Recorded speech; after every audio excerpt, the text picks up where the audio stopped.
Olá a todas e todas, meu nome é João Gabriel Archega, sou estudante de Direito da Pontifícia Universidade Católica do Paraná e hoje eu gostaria de apresentar o meu projeto para o atual CEMIC que eu desenvolvi no último ano sobre a orientação da professora Daniela N. Pamplona, aqui no campus de Curitiba, que tem o seguinte nome: Incorporando a Democracia. Há um dever legal para que as empresas respeitem o regime democrático? Eu gostaria de começar a minha apresentação comparando essas duas falas, que foram feitas no mesmo lugar, no jornal The New York Times, mas com 50 anos de diferença. A primeira é do Nobel da Economia Milton Friedman, dizendo que a única responsabilidade social que uma empresa devia ter era simplesmente aumentar os seus lucros, que isso fortaleceria toda a sociedade. E no lado direito, a gente tem essa comparação do economista David Teese, da Universidade de Stanford, em que ele fala 50 anos depois, no mesmo sítio jornalístico, de que as corporações elas deviam fazer algo além da questão simplesmente monetária e também ajudar a preservar a democracia.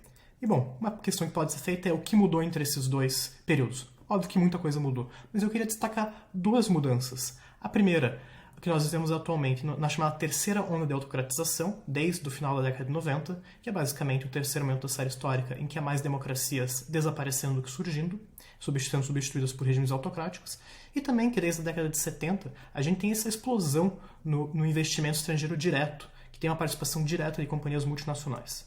Bom, a pergunta que eu queria partir nessa pesquisa era a questão de se havia um direito de democracia funcional do direito nacional e também se havia alguma forma que corporações podiam respeitar esse direito. Para isso, eu revisitei o artigo do Thomas Frank, The Emerging Right to Democratic Governance, 30 anos depois. Nesse artigo, o autor ele propõe que haveria um direito emergente à democracia que seria formado por três elementos: a autodeterminação dos povos, liberdade de expressão e associação e direitos eleitorais que são fiscalizados por atores internacionais. Esses três elementos constituem direitos humanos por si só e juntos constituiriam isso que o Thomas Frank chama de direito de democracia. Entretanto, na minha pesquisa eu faço uma análise detalhada de cada um dos elementos e mostro que atualmente, muito em virtude da atual crise democrática, todos esses elementos se encontram em crise. Então não é possível afirmar que a gente tem um direito funcional à democracia. No mínimo a gente poderia dizer que ele está dormente. Bom, e como funciona a relação de corporações e democracias no direito internacional? Bom, a primeira questão é que não existe, atualmente, meios que obriguem no direito internacional empresas a respeitarem os direitos humanos. A gente tem algumas iniciativas muito interessantes, como os princípios orientadores de empresas de direitos humanos, mas ainda não é um documento vinculante. E na ausência desse direito funcional à democracia e de obrigações diretas, será que então é possível traçar qualquer relação entre democracia, direitos humanos e empresas? A resposta que eu chego na pesquisa é não.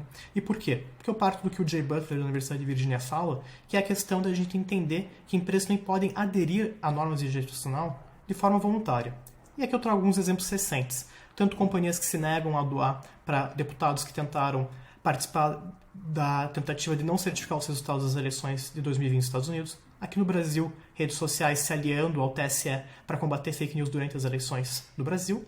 E também congressistas americanos demandando que o HSBC se explique em relação a algumas ações dele em face de alguns opositores do regime de Pequim.